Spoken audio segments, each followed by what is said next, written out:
Assalamualaikum warahmatullahi wabarakatuh. Alhamdulillahirabbil alamin wassalatu wassalamu ala asrofil anbiya'i wal mursalin wa ala alihi washabihi ajmain. Pertama-tama marilah kita ucapkan puji dan syukur kita atas kehadiran Allah Subhanahu wa taala yang mana karena rahmat dan hidayahnya kita dapat diberikan kesehatan, kesempatan sehingga kita mampu melaksanakan pembelajaran daring seperti sekarang ini.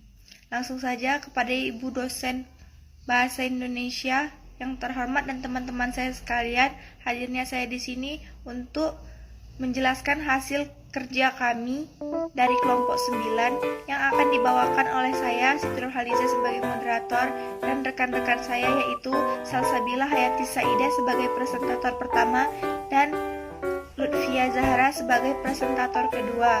Kepada presentator yang terhormat, saya persilahkan. Saya Salsabila Hayati Saidah sebagai presentator pertama ingin menjelaskan tentang pengertian karangan. Karangan merupakan karya tulis hasil dari kegiatan seseorang untuk mengungkapkan gagasan dan menyampaikannya melalui bahasa tulis kepada pembaca untuk dipahami. Berikutnya adalah topik. Topik dalam bahasa Yunani adalah topoi. Topik adalah inti utama dari seluruh isi tulisan yang hendak disampaikan atau lebih dikenal dengan topik pembicaraan. Selanjutnya adalah sumber topik.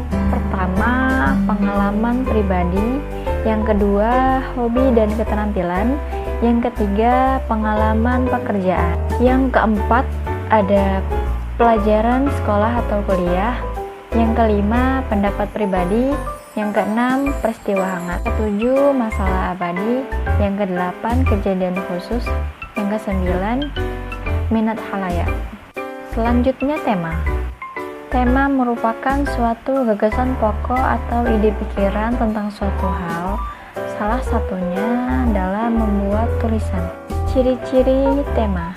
Yang pertama, tema dapat dilihat melalui cara-cara watak yang bertentangan satu sama lain, bagaimana cerita diselesaikan. Yang kedua, tema dapat dikesankan melalui peristiwa, kisah, suasana, dan unsur kemanusiaan yang terdapat dalam cerita, plot cerita, dan perwatakan dalam sebuah cerita. Yang ketiga, jelas gagasan pokok dan tujuannya.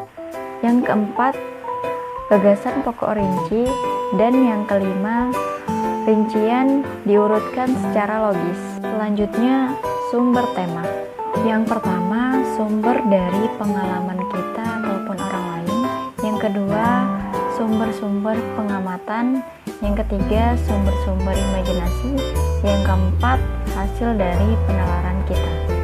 Baiklah, saya Lutfia Zahra sebagai presentator kedua akan menyampaikan materi selanjutnya, yaitu judul. Judul merupakan perincian atau jabaran dari topik yang diberikan untuk bahasan atau karangan. Kemudian fungsi judul, di antaranya yaitu A. Merupakan identitas atau cermin dari jiwa seluruh tulisan.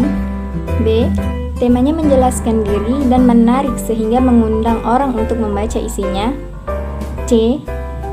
Gambaran global tentang arah, maksud, tujuan, dan ruang lingkupnya. D. Relevan dengan isi tulisan, maksud masalah, dan tujuannya. Judul dibagi menjadi dua, yaitu judul langsung dan judul tak langsung. Kemudian karangan. Karangan adalah bentuk tulisan yang mengungkapkan pikiran dan perasaan pengarang dalam satu kesatuan tema yang utuh. Adapun jenis-jenis karangan yaitu narasi, deskripsi, eksposisi, argumentasi, dan persuasif. Dan yang terakhir adalah pola penyusunan kerangka karangan. Yang pertama, pola alamiah, yaitu urutan waktu atau urutan kronologis dan urutan ruang spasial. Yang kedua, pola logis, yaitu urutan klimaks dan anti klimaks, urutan kasual, dan urutan pemisahan masalah. Demikian dari saya kembalikan kepada moderator.